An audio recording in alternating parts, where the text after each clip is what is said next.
You can't find the answer or the solution to that same level of consciousness. You have to raise your level of consciousness, and you raise your level of consciousness by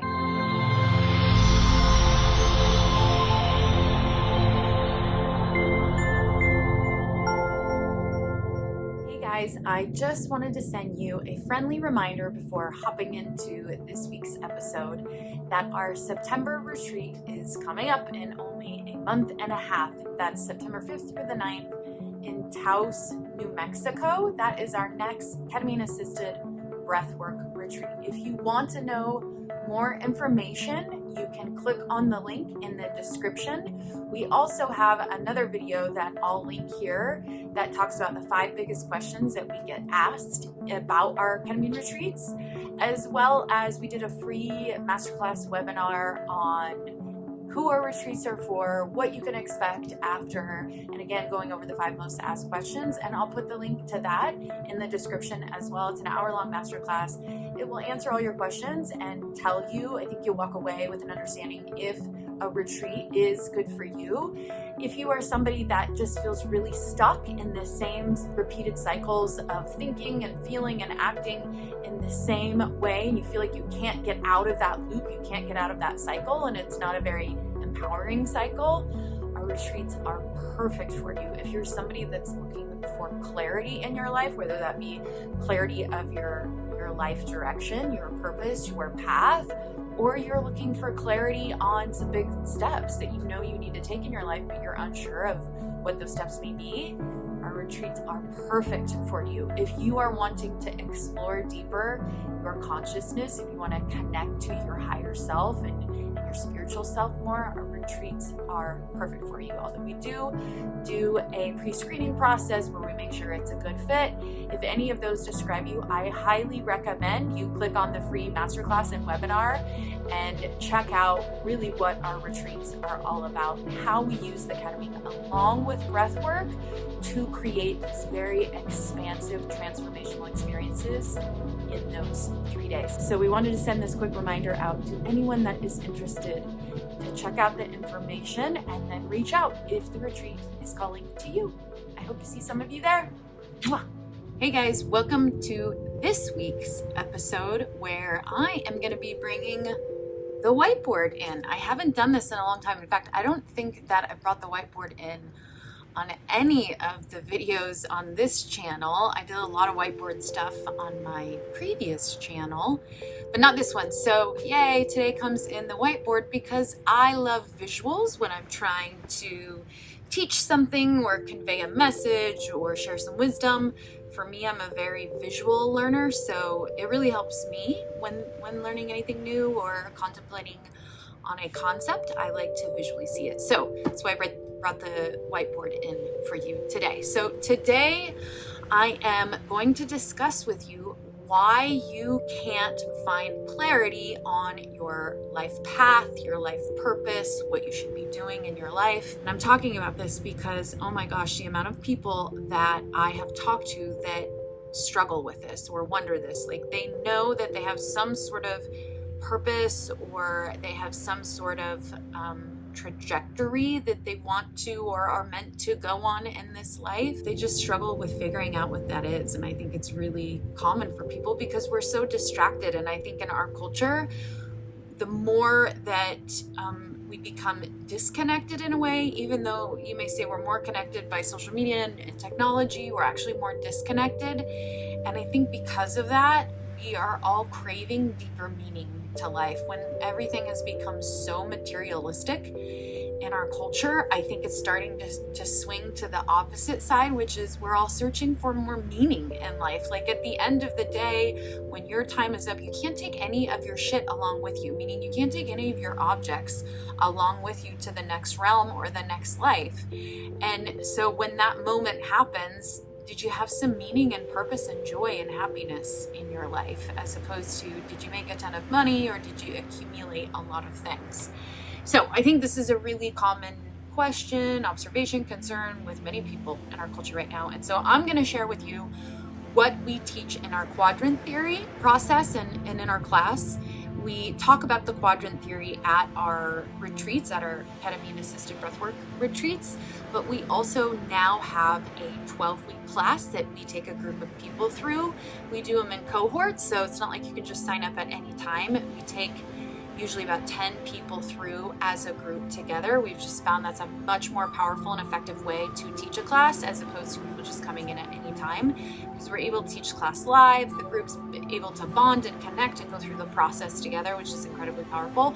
We've started already with a group, and we are preparing to have a waiting list for our next class that will begin in the fall. So if that's something that interests you, information will be in the description below that you can tune into and find out more info. So the quadrant theory, as I said, is something that we talk about at our retreats as well as the 12-week class. And so I'm going to use that model, that system, to explain why you struggle with finding clarity in your life. So I want you to think about your brain. I'm going to try to draw a brain here, but I did not get the gifts from my mother and my grandmother of artistry.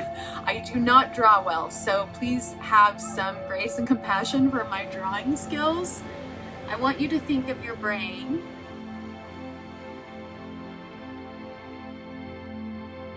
as two halves. Wow, apparently one is way bigger than the other. And then I want you to split those in half. So you have what we call quadrant 1, quadrant 2, quadrant 3, and quadrant 4. This really stemmed from the experience and teaching of Jill Bolte Taylor, who has one of the most watched TED Talks, and she had a stroke, and she shares her experience with that stroke and what happened. She was a neuroanatomist, and then more recently wrote a book about the 4 characters that live in our brain neurologically. And so I listened to that, really resonated. What I started finding was it wasn't just 4 characters. Everything that I had been learning on my self-help and spiritual path, I could map onto these quadrants. So it was much more than just characters. There was all these other modalities out there that I had been studying, like open focus and the 4 levels of consciousness and the flow cycle, both of these very spiritual and scientific approaches. And then I started going, well, everything in nature sort of has these 4 cycles or 4 quadrants. And so what my husband and I did was put together a comprehensive class to go over each of the quadrants to equal balance, because oh my gosh, I see so much imbalance in this world, and imbalance in us individually, imbalance in myself, and that is something that I intend to work with every single day of my life, is creating balance.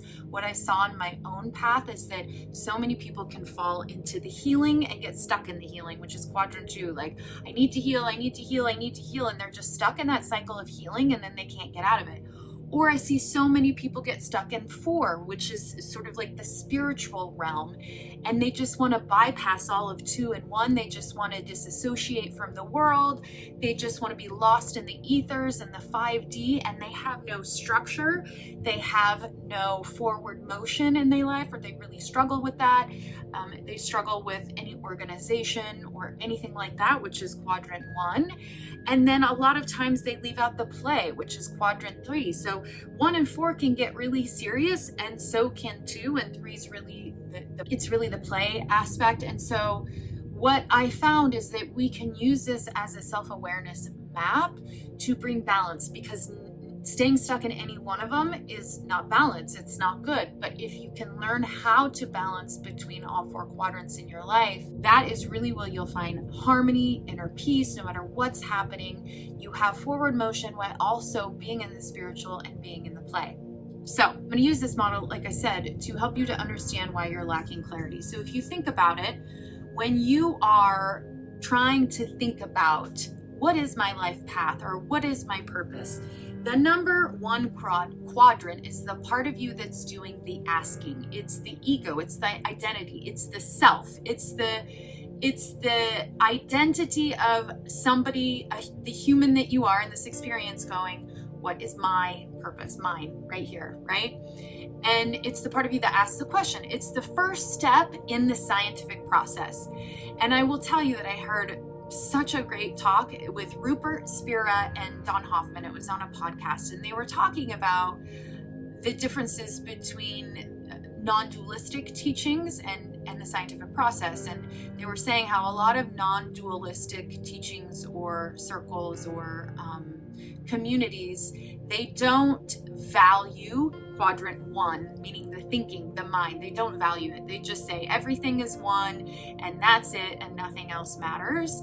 And they were talking about, but it does matter. And in the scientific process, which is a really legitimate, tangible, balanced, good process for anything that we're approaching in our life, the scientific process, that the first step in that scientific process is asking the question, meaning, what is my purpose? What direction? How do I serve? What am I supposed to do with this life? That's the asking the question in the scientific process. However, the next step, and this is why people struggle, is because they get locked in quadrant one and they're trying to find the answer to the question in quadrant one. However, what they said is you have to ask the question and then be willing to have the answer come to you. In other words, the answer is going to come from quadrant 4, which would be your higher self or God, spirit, the universe, your spirit guides, your ancestors, whatever resonates for you. There doesn't need to be dogma associated with quadrant 4. It's whatever spiritual process and path resonates for you. And so what you have to do is you have to ask the question with quadrant 1, the thinking mind, but then you have to let go of trying to find the answer and let the answer come to you in quadrant 4 with the spiritual mind, with your access to higher realms. The thing that really does have that answer, your higher self, that's the thing that has the answer. The problem is that we get the volume so turned up on this volume 1, the thinking, the doing, the identity, the solution, the problem solver. I know, I do it. And the volume goes way down to this quadrant 4. So we are unable to shut this off. We don't know how to shut this off so that the answer can come to us. And then when the answer comes to us, we can then go back to 1 and take action towards that, right? So it's a constant balancing between these two. Of course, these come into play, but that's a whole different video. Right now, I'm just focusing on these two for purposes of answering this question. So you may ask then, okay, now I know. The problem is I'm trying to answer the question. It's sort of like Albert Einstein said, you can't find the solution to something with the same consciousness that created the problem, right? So the problem is, I don't know what my life purpose is. I don't know what my purpose is. I don't know what my spiritual path is. And you can't find the answer or the solution to that same level of consciousness. You have to raise your level of consciousness, and you raise your level of consciousness by accessing the quantum, the spiritual, whatever, like I said, whatever word you want to give it, the higher self, whatever resonates for you. You have to access that in order to allow you to surrender what the answer should be and let the answer come to you. But if we're not practicing turning this off and turning this on, then we get stuck in these cycles and loops, and we get stuck in, I need to figure out the answer with myself, my mind, my brain. No, you need to use that to ask the question. Then you turn the volume down on that and turn the volume up on quadrant 4 so that the answer can come to you. You can hear that answer. Now you may say, how do I turn down the volume to that, turn up the volume to this? So what we teach is some ways, and in our class, I want to make this very clear, in our class, we actually help you to create your own map, your own tools.